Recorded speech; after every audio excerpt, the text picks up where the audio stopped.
بسم الله الرحمن الرحيم. الحمد لله الذي علم بالقلم، علم الانسان ما لم يعلم.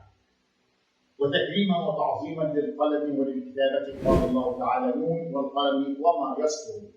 احنا في صدد بدايه او شرح بعض حروف الخط الكوفي الفاطمي اللي احنا خدنا منها عدد كبير، الباقي اقل مما تم شرحه. لكن النهارده احنا هنخش على حرف جديد، بس انا عايز اقول ملاحظه صغيره ان احنا ساعات بناخد شكل للحرف او شكلين، ولكن قد يكون للحرف في خط كوفي الفاطمي اكثر من شكل، ممكن 4 5 6 كمان. فاحنا ساعات بناخد شكل، وساعات الحرف بيكون شكل واحد او شكلين او 3، وبعض الحروف زي ما قلنا بيكون لها اكثر من شكل زي حرف الكاف. بس احنا برضه علشان حرصا على الوقت بناخد شكل للحرف، وبعدين مثلا في مره بعد كده ممكن ناخد شكل شكل ثاني من الحرف، وبرضه اختصارا للوقت. احنا بالنسبه لحرف الكاف النهارده عملنا زي كروكي كده على السبوره للاسترشاد بيه عشان بس نختصر في الوقت، ولكن عشان برضه ما نضيعش وقت يلا بينا نبدا مباشره. علشان نعمل حرف ده بس بنفكر حضراتكم بشيء بسيط جدا وبسرعه. التصويره معروفه بتاعت الكوفي الفاطمي اللي هي بنعمل صلب السطر اللي هو مكون من سطرين بينهم مسافه 8 مللي قلنا عليه، واللي فوق اسمه على صلب السطر، اللي تحت اسمه اسفل صلب السطر. السطرين مع بعض هم صلب السطر، بينهم مسافه 4 مللي، ثم بنعمل كمان خطين بينهم 8 مللي. الخط اللي هو اسفل خالص او تحت خالص بنسميه اقصى نزول. يبقى عندي صلب السطر، اعلى صلب السطر، اسفل صلب السطر، بينهم مسافه 4، ثم الخط التحتاني او السطر الاخراني بنسميه اقصى نزول. ومن اسفل صلب السطر لو قست مسافه مقدارها 96 مللي، يبقى الخط اللي فوق خالص ده بنسميه اقصى ارتفاع، وده احنا هنستخدمه النهارده. اقصى ارتفاع هنستخدمه النهارده. اذا فلنبدا في عمل شكل من اشكال حرف الكاف في الكوفي الفاطمي. نبدا، واحنا زي ما قلنا كده بس هنعمل شكل كروكي بس اختصارا للوقت. فانا بنيجي برضه بنعمل كده بدايه متمثله في خط اهو، وزي ما قلنا ان احنا الخط ده هيمتد الى اقصى ارتفاع كده بهذا الشكل. من هذا الخط هنمشي، لاحظ بس وانتبه ان ده صلب السطر، هنطلع فوق صلب السطر 4 و8. هنجيب مسطره اكبر شويه لان احنا بس عايزين ناخد هنا مسافه، وبرضه بالمسطره ديت اهي، وانت عندك مسطره او قيس بالسلك سنتيمتر. هناخد مسافه من الخط اللي احنا عملناه ده مقدارها 72 ملم. يبقى انا هنحط مسطرتي اهي اهو، وادي السهم اهو، السهم اهو، يبقى لغايه هنا كده المسافه من هنا لغايه هنا، او لو عكستها كده اهو يبقى من السهم ده لغايه هنا 72 ملم. يبقى عندي انا القاعده بتاعه حرف الكاف حتى مش 64، لا هي 72. يبقى لغايه هنا كده اهو.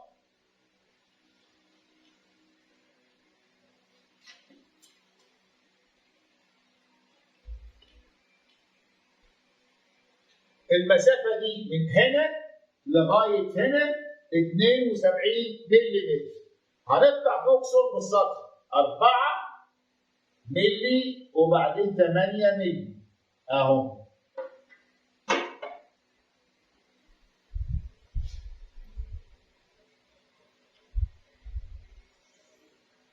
يبقى احنا طلعنا كده 4 وطلعنا فوقيهم 8 اهو. يبقى اللي احنا طلعناه فوق صلب ده الاحمر ده او البرتقالي ده صلب السطر على بعضه كده، طلعنا 4 فوق ال4 8، ومن خط البدايه ده هنمشي 8 و4. مشينا 8 و4 اهو.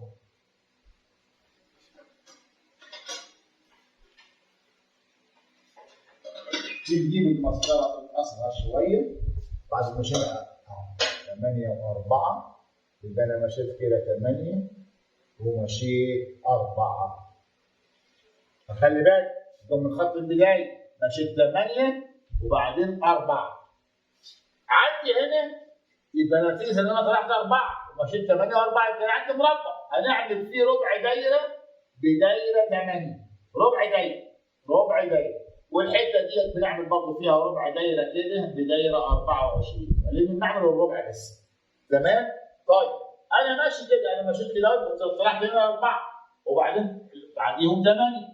نخلي بالك نسيب الجزء التحتاني اللي هو عند صلب السطر ده وهنيجي نشتغل فوق اقصى ارتفاع اهو هننزل منه 8 اهو.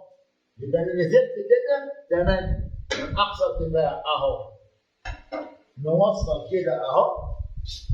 ده اقصى ارتفاع عندي اهو. ده كان اقصى ارتفاع اهو. ده كان كده. نزلت منه لتحت لاسفل منه اسفل اهو. نزلت كده اهو.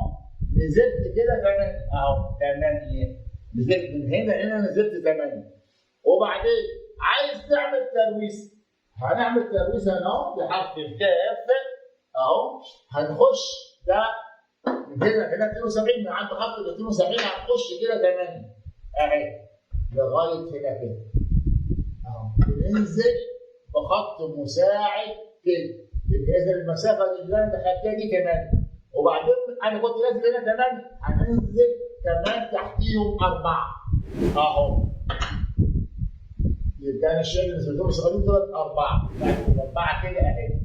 هنيجي هنا نعمل ترويسه كده هناخد من هنا اهو نوصل بدي كده ومن هنا اهو هناخد دي كده. يبقى انا عملت ترويسه لحرف الكاف. الكلام ده هنبينه في الاخر. نخلي بالي بقى انا لما طلعت 4 و8 انا عندي هنا نقطه ذات اهميه اهي. النقطه ده اهي.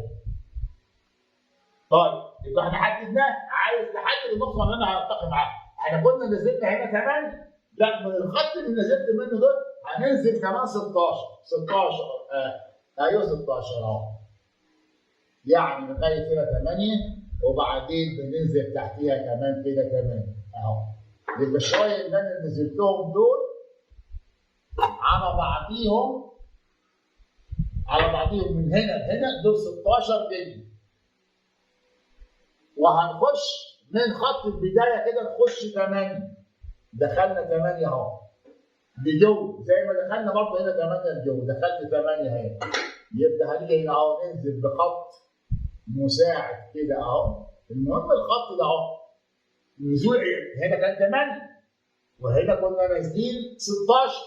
طيب هنيجي تقاطع الخط بتاع ال 16 هنا اهو هنا كده مع الخط بتاع ال 8 اللي هنا هيديني هنا نقطه تقاطع عادي. لانها مهمه برضه. ليه مهمه؟ لان عايز نوصل النقطه دي بالنقطه دي. انتبه شويه لو سمحت. نوصل النقطه ده اهي بالنقطه دي. النقطه دي جت ازاي؟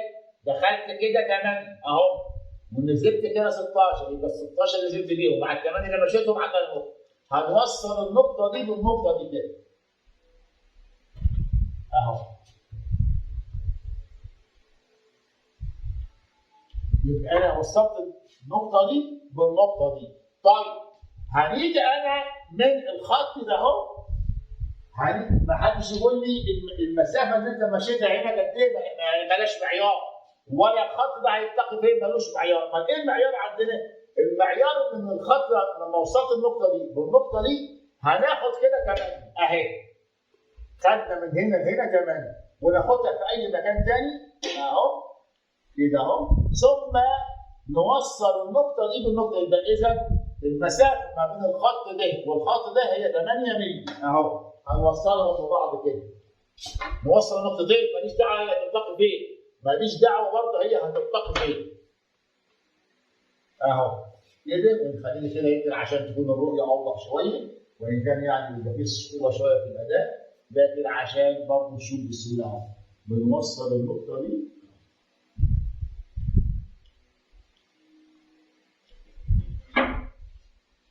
نعم عشان انا يعني ما كنتش عامل نفسي نوصلها بشكل مظبوط بس انا مضطر يبقى هتبان شويه بس يعني ايه علشان نقدر نعمل الخط بشكل مظبوط كده.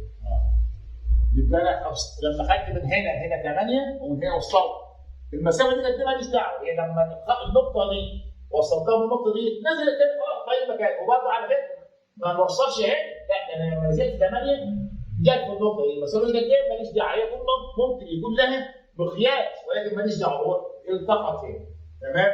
طيب فاضل حته صغيره خالص عشان نخلص حرف الكاف هنيجي احنا قلنا الثلاث معايا جينا من هنا لهنا ديت 72 مللي هنيجي نطلع بعديها 4 و8 اهو 4 و8 بالشكل ده كده نزل كده انا طلعت من الخط بتاع 72 مش طلعت كده 4 وبعدين طلعت كده 8 خلي بالك اهو مطلوب الاصفر هنا طلعت 4 وبعد الاربعه طلعت 8 علشان وانا كنت طالع هنا 4 اقسم بالله كنت طالع 4 و8 يبقى اذا الاربعه موجوده عندي هنا هنوصل النقطه دي بالنقطه دي كده ونيجي نقعد اعمل زي تدويسه صغيره كده انتهى حرف الكاف ولكن يبقى هو لسه مش واضح تعالوا نوضحوه يلا نوضح حرف الكاف يبقى نجيب مسطره الكبيره نعمل القاعده كامله اهي بالشكل ده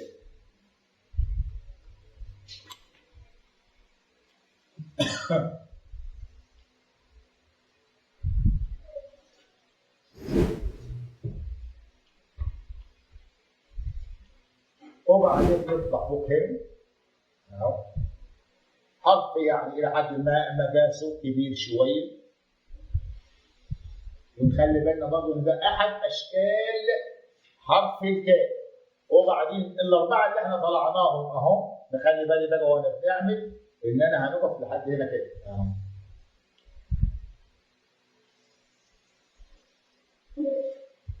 وبعدين كنا طلعنا 4 و8 ادي ال8 اللي فوق اهي انا كده بنشتغل على الاجزاء اللي انا عايز نوصلها ببعضيها ما بناخدش كل الخطوط المساعده ساعات بقى ايه بتطلع خارج الرسمه الاساسيه بتاعتي انا بس عايز انا نملا الجزء بتاع القاعده ده لوحده وبعدين نكمل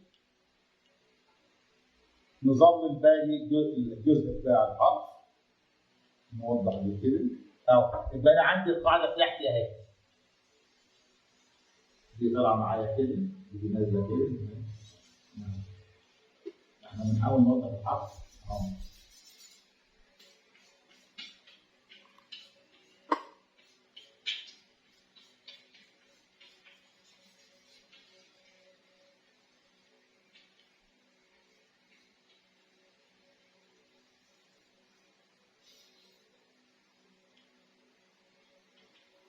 دي على فكره تكون مفتوحه بهذا الشكل كده.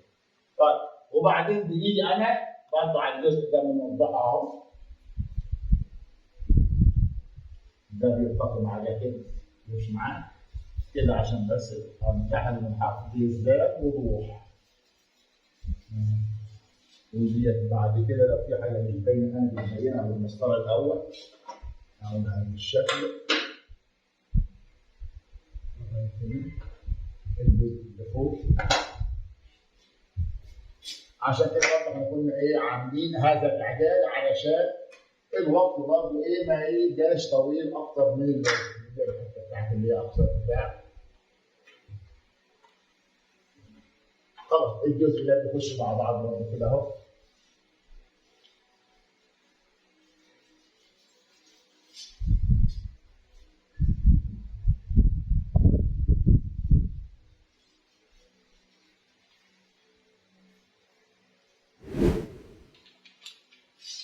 يبقى اذا ده حرف الكاف ولكن هذا الشكل وان كان هو احد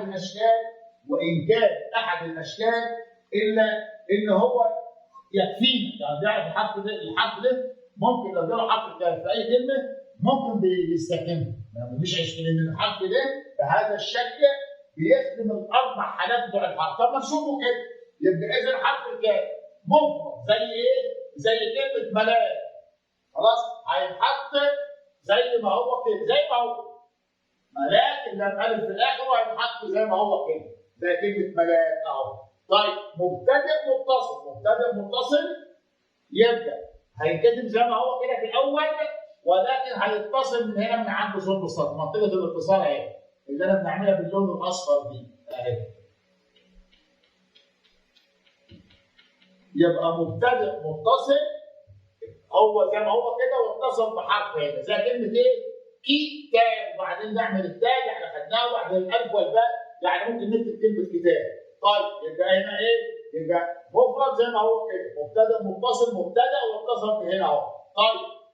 طيب وسطي زي كلمه الكتاب، وسطي، يبقى هنيجي من هنا هيسبقه حرف اللام، وبرضه منطقه الاتصال من هنا اهي. اصبح في النص، يعني هو وسطي يعني اصبح في النص. كتاب، يبقى ده اتصل من هنا، واتصل الاتصال ايه؟ من عند صلب السطر، يبقى ده كلمه الكتاب وسطي اهي اللي انا عاملها في النص. طيب يجي كمان الحاله الرابعه بتاعته اللي هو يجي متصل منتهي، متصل منتهي يعني هو اتصل بحرف في الاول بس هو في الاخر، زي كلمه ايه؟ زي كلمه بن. يبقى هو لما يجي متصل منتهي يبقى هذا الجزء مش هيبقى موجود، متصل منتهي، متصل منتهي يبقى كده يبقى كده زي كلمه ايه؟ بنك. تمام كده يا جماعه؟ يبقى اذا دي الاربع حالات بتاعت حرف الكاف في الخط الكوفي الفاطمي. وزي ما قلنا برضه من نبه تاني ان ده احد اشكال حرف الكاف، هو في عده اشكال حرف الكاف من الحروف الاشكال متعدده، لكن يعني احنا خدنا شكل النهارده، وممكن ان احنا ناخد كمان شكل كده اشكاله كتير تتعدى او تتخطى الست اشكال، لكن قلنا لو في حد بيكتب او بيمتحن يكفيه شكل واحد، لكن احنا برضه بنحب ناخد اكثر من شكل، لا احب ان نطيل اكثر من ذلك. والى لقاء قادم ان شاء الله، والسلام عليكم ورحمه الله وبركاته.